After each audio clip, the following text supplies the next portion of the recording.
त्यांचे मनापासून आभार या ठिकाणी मानतो.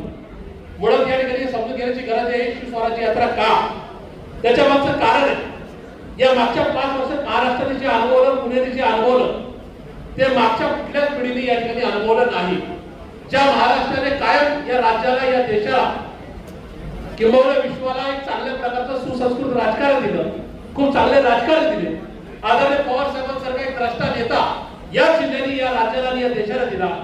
त्या पुणे जिल्ह्याला, या महाराष्ट्राला मागच्या काळामध्ये काय पाहावं लागलं, या सगळ्या गोष्टी या शिवस्वराज्य यात्रेच्या निमित्ताने या ठिकाणी समोर येतात. मी सर्वप्रथम आदरणीय प्रांताध्यक्ष पाटील साहेबांचे आणि मान्य कोल्हे साहेबांचे आणि त्यांच्या टीमचे मान्य मनापासून आभार मानतो. मागच्या 14 महिन्यापूर्वी आपल्या पक्षामध्ये फूट पाडण्याचा प्रयत्न केला गेला. या पक्षाचं नाव चोरण्यात आलं, या पक्षाचं चिन्ह चोरण्यात आलं.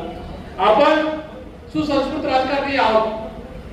कैलासवासी राजाराम पाटील साहेबांची एकूणच पुढची राजकारणाची दिशा पाटील साहेबांनी पुढे दिली. मागच्या 14 महिन्यामध्ये आदरणीय पवार साहेब असतील, आदरणीय जयंतरावजी पाटील साहेब, आदरणीय कोल्हे साहेब, आदरणीय सुप्रियाताई यांनी बोलताना, भाषण करताना काही मर्यादा बाळगल्या.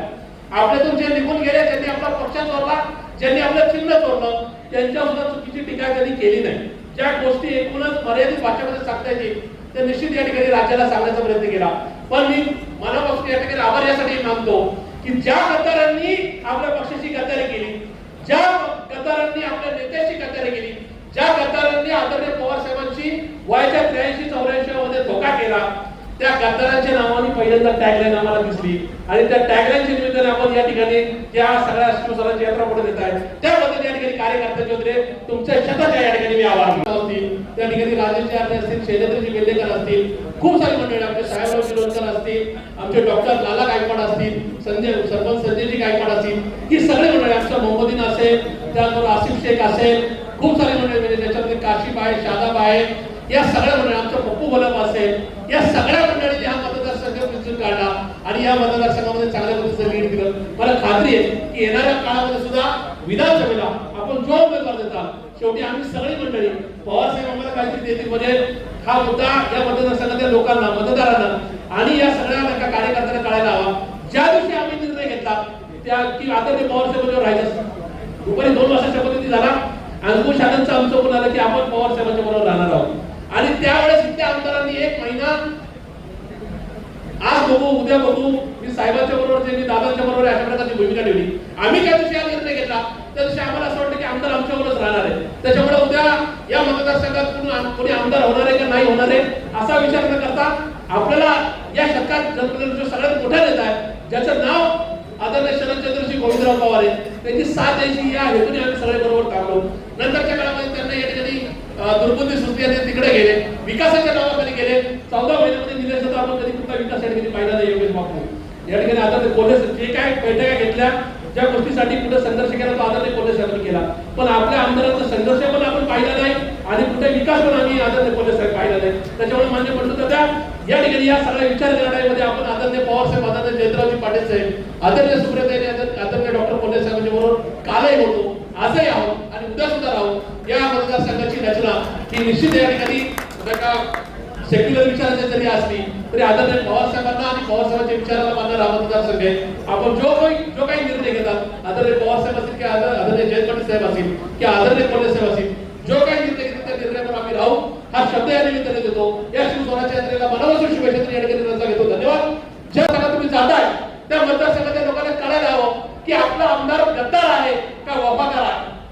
आणि या ठिकाणी हडपसर मतदारसंघातल्या किंबहुना शिरूरचे आमदार आपल्या बरोबर राहिले, पण काल तुम्ही जुन्नर सुरू केलं, आंबेगाव सुरू केलं, खेड आळंदीला आला, आज या ठिकाणी हडपसर येत आहे, उद्या तुम्ही त्या ठिकाणी इंदापूरला जाणार आहात, बारामतीला जाणार आहात आणि त्या मतदारसंघातल्या नागरिकांना तुम्ही सांगणार आहात की तुम्ही दिलेला जो निवडून दिलेला आमदार आहे तो गद्दार होता आणि या गद्दाराचं काही पाडा वाचण्याकरता आम्ही या ठिकाणी आलेलो आहोत. बऱ्याचशा गोष्टी आहेत, पण या निमित्ताने तुम्ही आलात त्याबद्दल तुमचे या ठिकाणी मनापासून आभार होतो.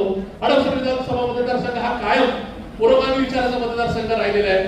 स्वर्गीय रामभाऊ तुपे असतील किंवा बाकीची जेवढी नेते मंडळी या मतदारसंघाने पाहिली त्यांनी कायम या ठिकाणी विचाराचा वारसा पुढे नेण्याचा प्रयत्न केला. आज माझे सहकारी या मंचावर आहेत, माननीय निलेश दादा मगर असतील, माननीय बंडू दादा गायकवाड असतील, माननीय प्रवीण भाऊ तुपे असतील, माननीय योगेश बापू ससाने असतील, आमचे शमशूभाई असतील, रमेश दादा बाबर असतील, कोदरे कुटुंबीय असतील, या सगळ्यांनी आदरणीय पवार साहेबांचा झेंडा खाली पडणार नाही याची काळजी घेतली. जो आमचा सर्वसामान्य कार्यकर्ता आहे, जो बूथ लेवलचा आहे, जो वॉर्ड प्रभाग स्तरावरचा आहे, जो मतदारसंघाच्या एका स्तरावर कामकाज करतो, ते आमच्या महिला भगिनी असतील, यांनी मागच्या 14 महिन्यापूर्वी ज्यावेळेस आमदार पडून गेले त्याच्यानंतर सुद्धा हा मतदारसंघ पुढे बिघडणार नाही, या मतदारसंघाची लया जाणार नाही याची प्रामाणिकपणे काळजी घेतली. आणि म्हणून त्याचाच परिणाम म्हणून मागच्या लोकसभेला आदरणीय डॉक्टर कोल्हे साहेब हे या मतदारसंघातून निवडून आले, पण आम्हाला 6,000 त्या ठिकाणी मताधिक्य हे समोरच्या उमेदवारांनी घेतलं आणि आम्ही मायनस राहिलो. पण याच मतदारसंघाने आदरणीय पवार साहेबांच्या विचाराचा वारसा मानून या मतदारसंघामध्ये तब्बल 13,500 लीड दिलं. म्हणजे साधारणतः मागचं 6 आणि आताचं 13.5 असं टोटल 20,000 आपण या ठिकाणी पुढे येऊ शकलो.